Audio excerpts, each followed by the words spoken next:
Okay. Okay. All right. Good people, God bless you all. Let's bow our heads. Father, we want to thank you for the gift of mental health and the gift of physical health that makes it possible for us to be having this conversation, and also for the gift of technology without which this conversation could not take place. We thank you that even without technology, you are the God who transcends time and space. And we ask that you would bless this discussion and that Holy Spirit, you would teach all of us. In Jesus' name, amen. Amen. Hello, friends. We are very glad to be with you and want to welcome you all to our conversation on Adventists and social justice. With me is Alexander Douglas and Daniel Müller and myself, Chigemezi Wogu. I am originally from Nigeria. I'm a PhD student at the Freie Universität, writing on intercultural theology, especially intercultural ecclesiology. At the moment, I also do historical research. And I will let Alexander and Daniel to introduce themselves.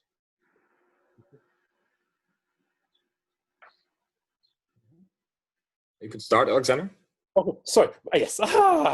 Yes. So I'm Alexander Douglas. I triangulate across music, the humanities, and mental health as a researcher, a practitioner, and an activist. This academic year, I have been a visiting lecturer, or as the Americans say, an adjunct professor, at the London School of Theology, teaching theological aesthetics and music.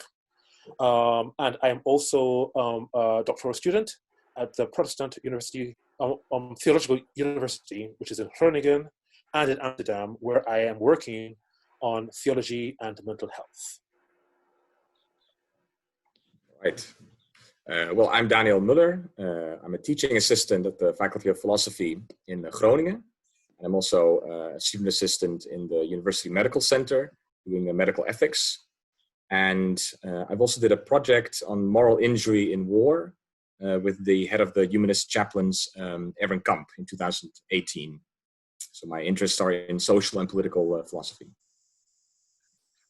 Thank you, Daniel. Our topic today is Adventist and social justice, and we are taking this from a post-colonial perspective.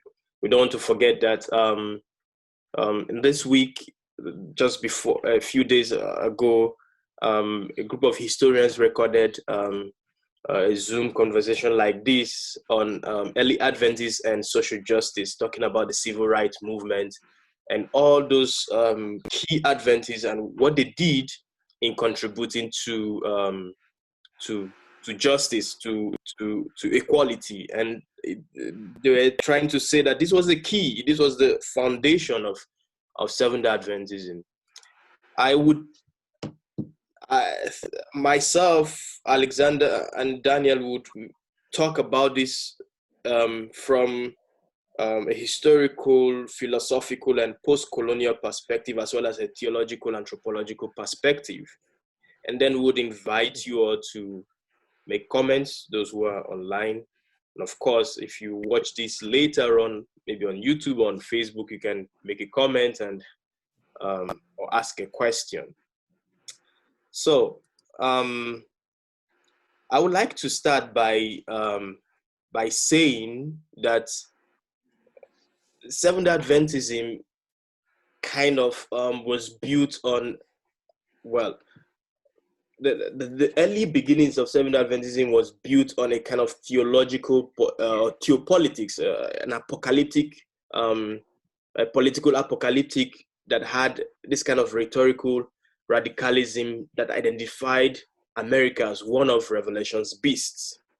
Now, this is something that has been blustered up by many people, especially Jonathan Butler and people like Richard Osborne. And Butler would say that people like James Andrews, the foremost Adventist intellectual, would see at the time when Adventism was, at the time when the beast in Revelation would would be considered something like the Byzantine Empire, Napoleonic France, or the monarchical England, Andrews saw the beast as the United States of America. Why?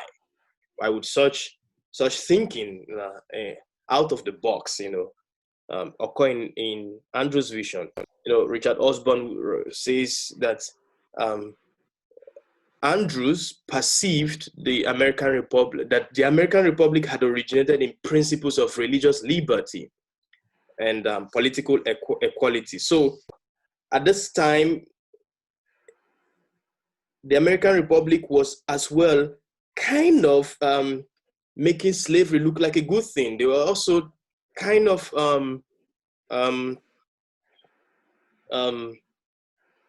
persecuting those who were going out on their work on Sunday. So the Sunday law would come out here. So Andrews saw the Republic as being symbolized by the two lamb-like horns. And Andrews would even say something like, if all men are born free and equal, how do we then hold 3 million slaves in bondage? Why is it that the Negro race, that's the black race, are reduced to the rank of chattels, personal, and bought and sold like brute beasts?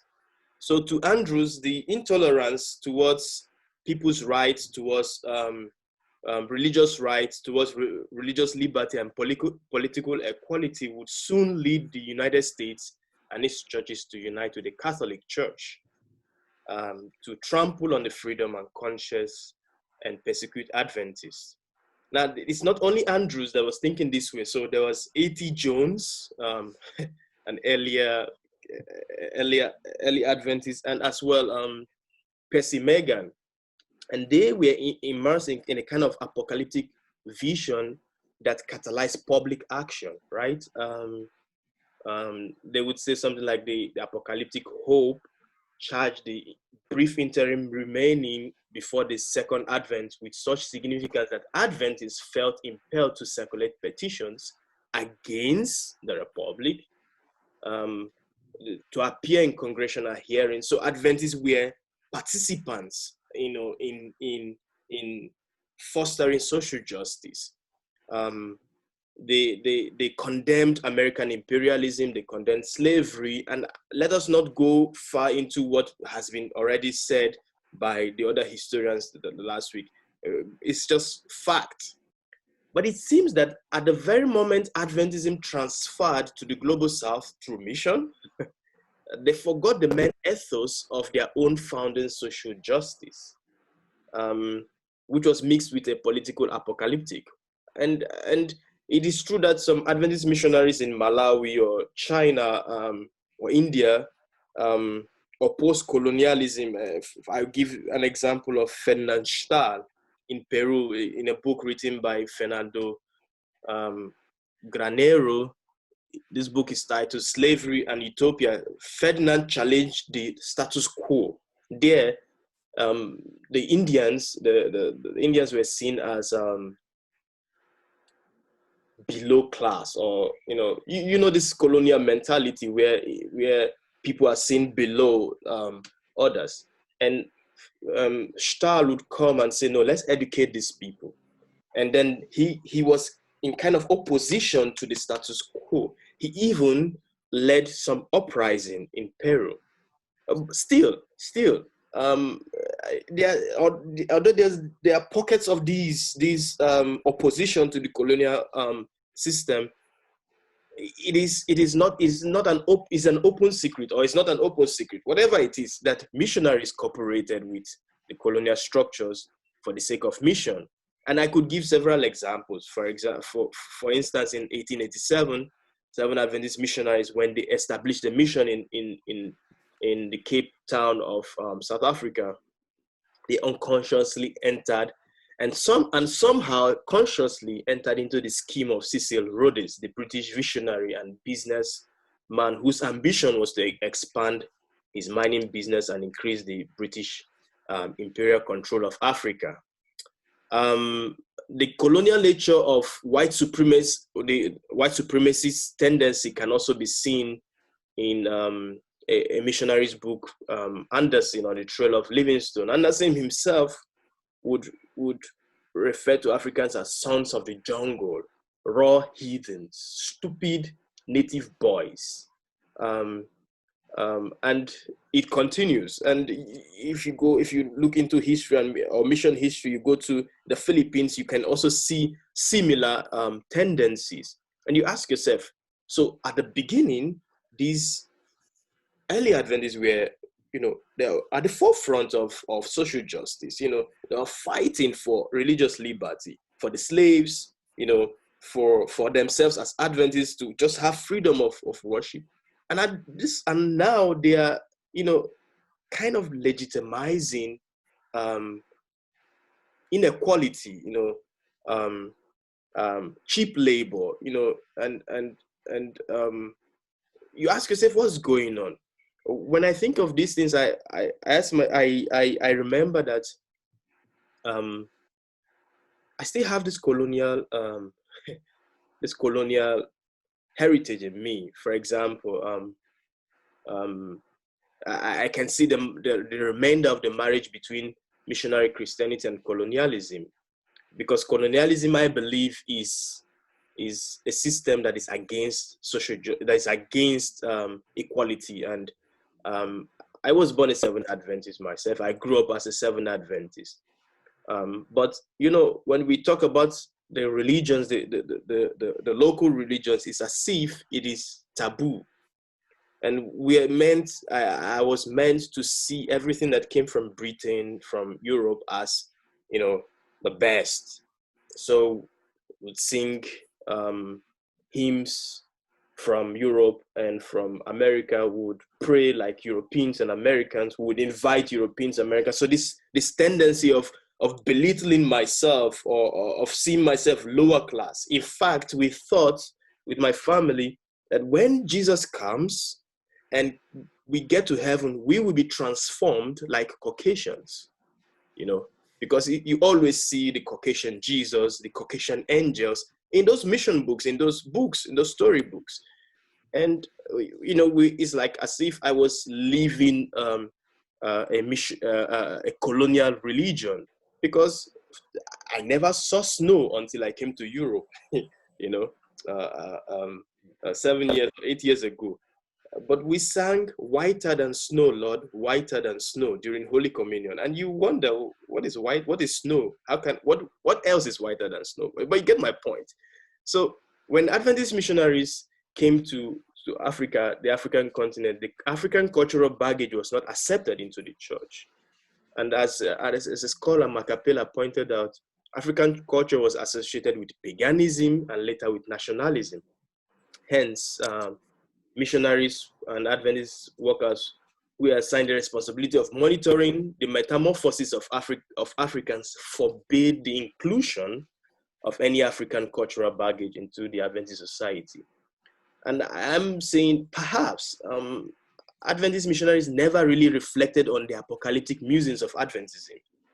Take, for example, the fact that the book of Revelation is based on citizenship of either Babylon or Jerusalem, right?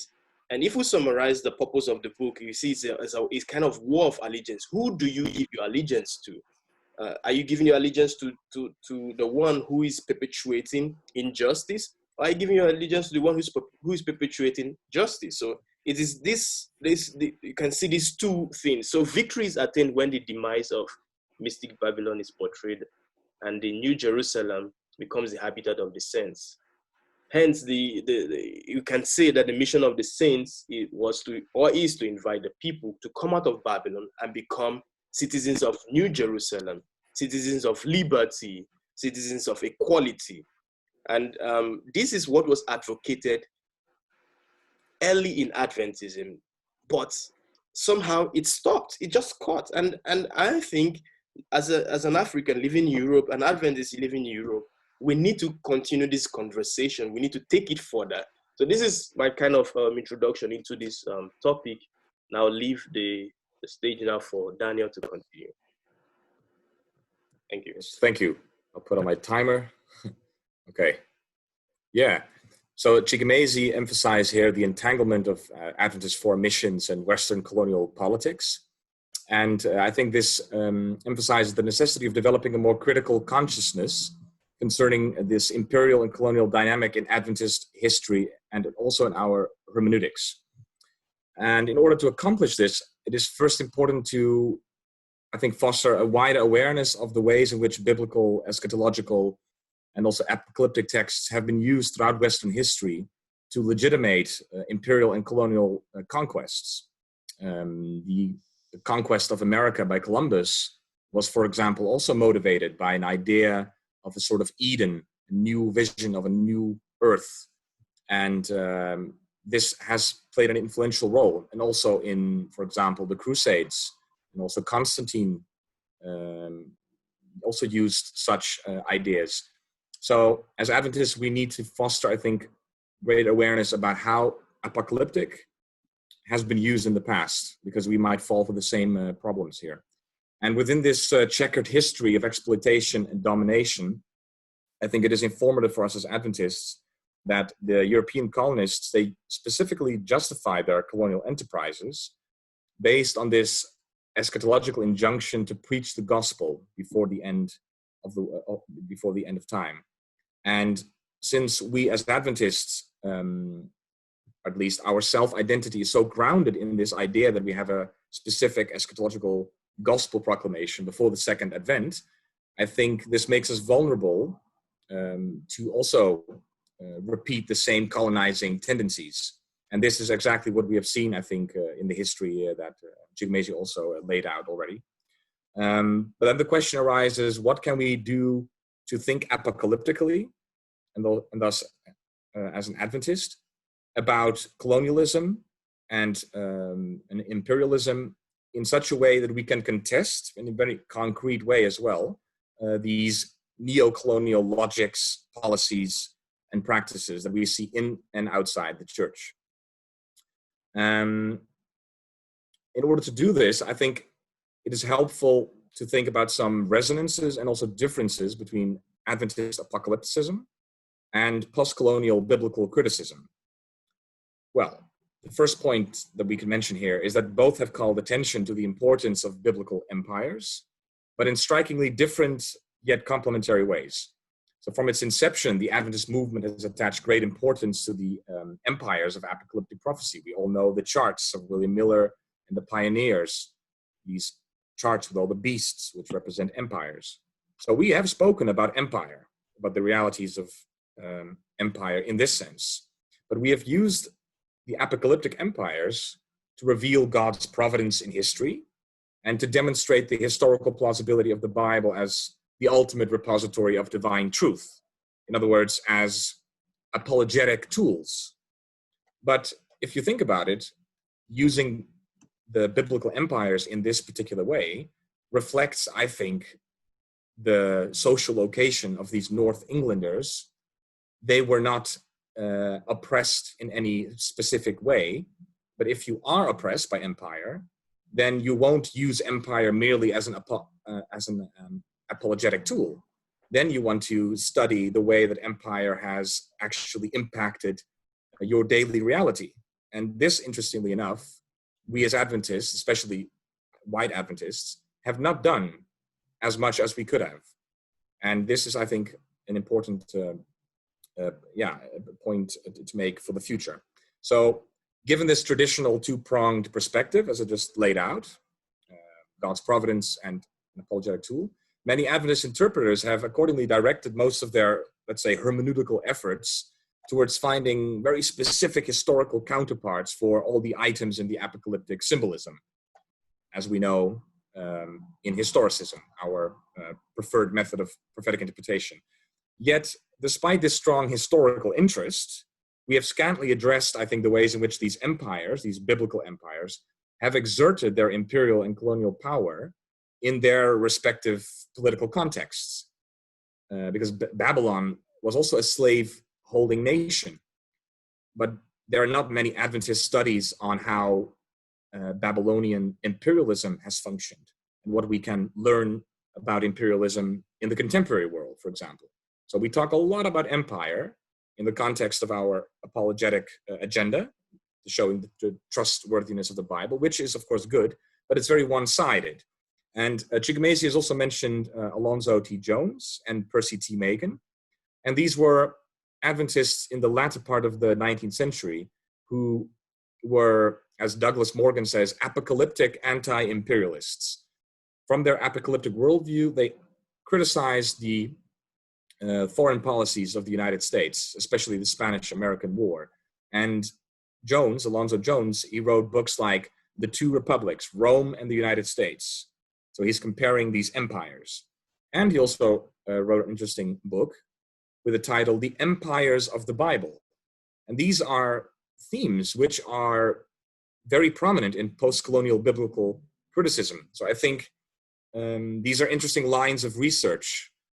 How have these Adventists spoken about the empires of the Bible, and what can we perhaps learn from that in order to critique the reality of empire in our current world? In the book Seeking a Sanctuary, Keith Lockhart argues that at a particular point in Adventist history, in 1860, after the 50s, race, I'm going to quote here, race ceased to be an issue of social reform and became instead the means of demonstrating American hypocrisy. So Adventists spoke a lot about race, but as a sort of way to show the truthfulness of their eschatological scenario. But then we're merely talking about race as a sort of tool or a means to further our own ends. And I think we can also learn about that. We can learn from that.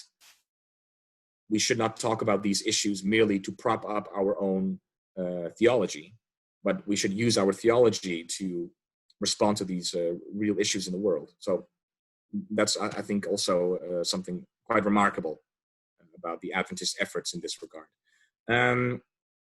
Well, in relation to this, the Argentinian Adventist systematic theologian and philosopher Fernando Canale, he has repeatedly called attention to the influence of Greek philosophical ontology, the idea of timelessness on Christian theology.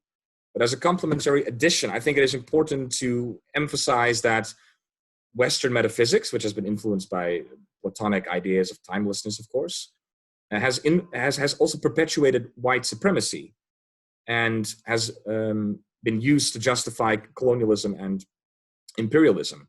So if we want to make a biblical epistemological turn, and Canale has called for this, in order to ground our theology in a Hebrew biblical way of historical thinking, then we cannot really avoid the issue of historical injustice as well. And it's interesting that we as Adventists, we have often spoken about the influence of Platonism on theology, and we have rejected, I think rightly so, the dualistic, the binary opposition, let's say, between body and soul. Yeah, we believe in the state of the dead. You know, we do not believe in eternal conscious torment. But this Platonic dualism has also influenced our way of seeing social justice, because Plato emphasized, or rather he ascribed a lot of value to the ideal world, the intellectual, the spiritual realm, as it were, but he very much disparaged the concrete material world. And he had a very otherworldly philosophy. And as Adventists, we might fall in the same trap of ascribing a lot of value to the other world, let's say, the second coming and the new earth, and not really paying attention to injustices in the current world. So ironically, I think we have been influenced by this Greek timeless abstract thinking, and this has influenced our view on social justice. So if we want to develop a new, or rather a more biblical view of social justice, we first have to decolonize the Western philosophical hermeneutical presuppositions that are, I think, still underlying many of our notions of social justice and even some apocalyptic interpretations.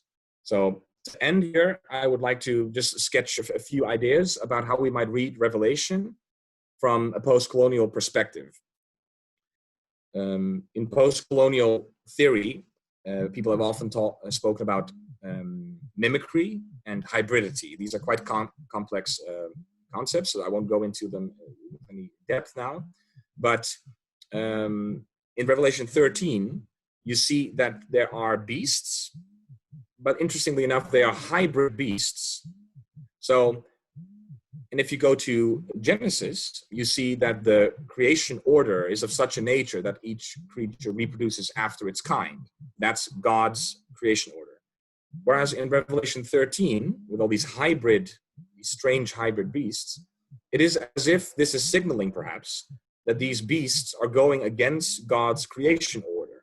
It's a sort of resistance and rebellion against the very creation that God laid out in the beginning. And of course, in the beginning, God created humanity rather, in his own image. So every human is equal. God has created an egalitarian creation order. Whereas if you look at the system of Revelation 13, you see that the mark of the beast, for example, is imposed on all people. And then the people are sketched out in this following way: free and bond, and rich and poor, for example. So these are hierarchical social categories. Whereas if you look at the message of Revelation 14, the first angel's message, this is preached, the eternal gospel is preached to all nations, tongues, and peoples. So there are no social hierarchies involved in this list. And that's, I think, an interesting hint that the message of the three angels is a radically egalitarian message. It is for all people, whereas the system of the beast is a hegemonic system based on hierarchy, whereas God is for liberty and equality. So these are just a few ideas. So with that, I give it to Alexander. Thank you very much, Daniel, and indeed, Chigemezi. This is a very exciting moment, because in a sense, although the three of us know we have had some discussion, not a vast amount, but some substantive discussion about where we are at and where we see our church and our desire to be part of solutions rather than simply being on the side complaining about challenges. It is amazing how ideas flow from one to the other, because in a sense, I really am going to continue where Daniel left off, but I'm going to take a sidestep approach by just thinking a little bit about the question of pathology. And what I wish to do in this moment, as briefly as I can, but as seriously as I can, is to create an object lesson through a very theological concept, a word that many of us will know. This word is analogy. Let me explain. When there is disease, sickness, illness, we understand that there is a cause. But what is interesting is that the way in which through history, assumptions about the relationship between cause and effect have developed in medicine and indeed in science, they have shown that sometimes what one would think might be a cause, an etiological driver for a problem, is actually not what one would think. And what I am now pointing at in saying this is that some of the challenges that the Seventh-day Adventist Church faces with regards to how we navigate our understanding of who God has called us to be here on the earth, living temporally, whilst at the same time being aware of a dimension that is very much not temporal. This is indeed part of what that great Adventist theological pioneer, who Daniel has referred to, Fernando Canali, the very big part of what he has brought to the Seventh-day Adventist Church. And there's a sense in which what I now want to say is that the enemy of souls, it seems, has developed a very special ability to take the weaknesses of specific bits of thinking and use them against us. And so in this sense, what's interesting about the challenges that we are faced with these metaphysical presuppositions that go back to Plato, that Daniel pointed to, is that in a sense, it is true that we have to navigate a way of being in which that which we see is not only not the whole story, it is not even the most important story, hence the Seventh-day Adventist emphasis on a controversy between good and evil.